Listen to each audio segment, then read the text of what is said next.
En la historia del heavy metal hay debates eternos, pero pocos tan apasionados como este. ¿Quién fue el mejor vocalista de Black Sabbath? ¿El caótico y siniestro Ozzy Osbourne o el épico y virtuoso Ronnie James Dio?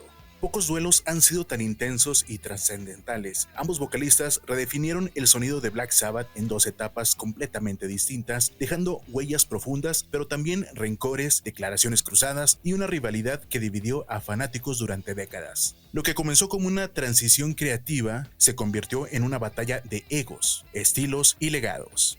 Esta es la reseña del póster sobre la historia de una guerra de voces que marcó la historia del mal. Ronnie James Dio contra Ozzy Osbourne.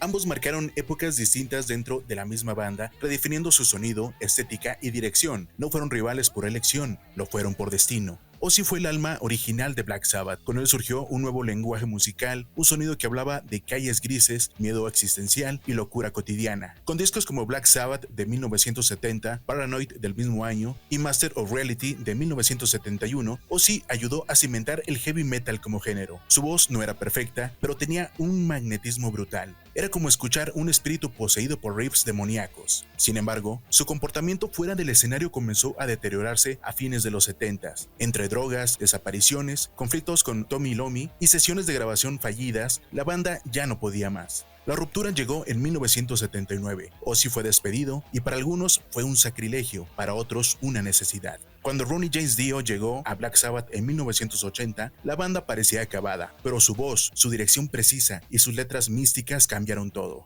Con Heaven and Hell en 1980 y Mob Rules en 1981, Black Sabbath revivió. Dio no solo encajó, redefinió. Sus canciones hablaban de reinos lejanos, símbolos ocultos y guerras espirituales, donde Ozzy era un espectro urbano, Dio era un profeta cósmico. Pero no todo fue armonía. Tras tensiones en la mezcla del disco en vivo Live Evil en 1982, Dio y el baterista Vinny Appice dejaron la banda. Las razones, decisiones autoritarias de Iommi y la falta de consenso creativo. Aunque nunca coexistieron en la misma alineación, la tensión entre Ozzy y Dio fue palpable. Ozzy criticaba a Dio por su estilo, demasiado teatral, mientras Dio consideraba a Ozzy un ídolo inflado por la prensa, más famoso por sus excesos que por su talento vocal. El conflicto llegó a un punto crítico en los 90, cuando Dio se negó a compartir gira con Black Sabbath si Ozzy estaba en el cartel. El respeto nunca fue mutuo y el ego siempre estuvo presente.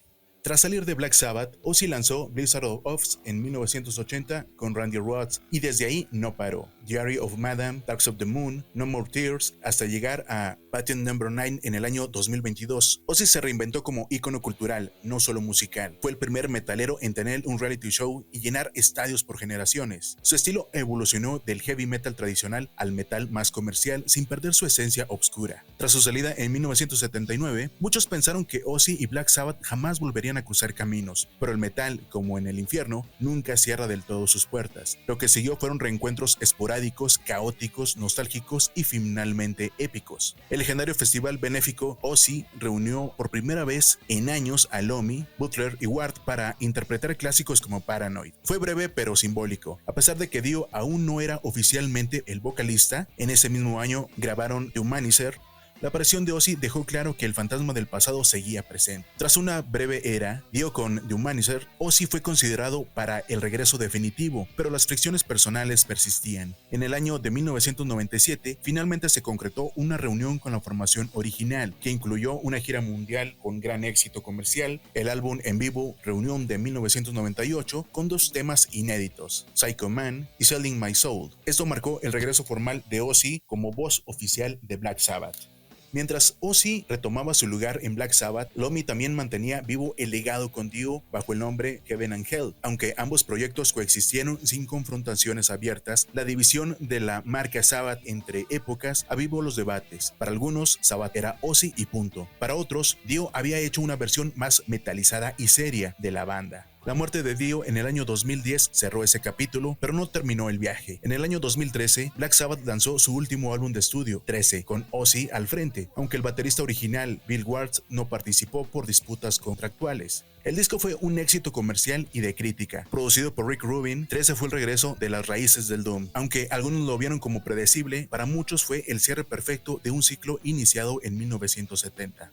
Tras la gira The End, todos pensaban que Black Sabbath se había retirado definitivamente. Sin embargo, en una movida inesperada, la banda anunció un único y último concierto en Birmingham el 9 de junio del año 2025, promocionado como The Final Sabbath, One Last Time for the End. A pesar de los problemas de salud de Ozzy, la banda logró dar un show cargado de nostalgia, emoción y simbolismo, transmitido en vivo para millones. Fue un acto ceremonial. Ozzy, notablemente frágil, cantó con el alma más que con la voz, y al final del show, entre lágrimas, se despidió diciendo: "Eso es todo. Gracias por darme una vida mejor de la que jamás soñé. Nos vemos en el otro lado". El 25 de junio del 2025, Ozzy Osbourne falleció a los 76 años en su hogar en Inglaterra, tras años de batallar con el Parkinson, problemas de movilidad y secuelas de múltiples cirugías. La noticia sacudió al mundo de la música. No solo se perdió un cantante, sino un símbolo viviente del rock, la locura de la supervivencia y el renacimiento. Miles de fanáticos se reunieron en Birmingham para hacer vigilias, y las radios de todo el mundo sonaron durante días con Crazy Train y Paranoid. Por su parte, Ronnie James Dio formó su propia banda homónima en 1982. Su debut, Holy River, es considerado una obra maestra. Con él llegaron himnos como Rainbow of the Dark, The Last in Line y Dreamin' Evil. A diferencia de Ozzy, Dio fue más reservado, meticuloso y celoso de su integridad artística. Nunca buscó ser una figura mediática, solo una voz inmortal del metal. Ozzy trajo el infierno y Dio lo organizó, señalaron algunos fanáticos. Ozzy Osbourne y Ronnie James Dio no compiten, se complementan como extremos opuestos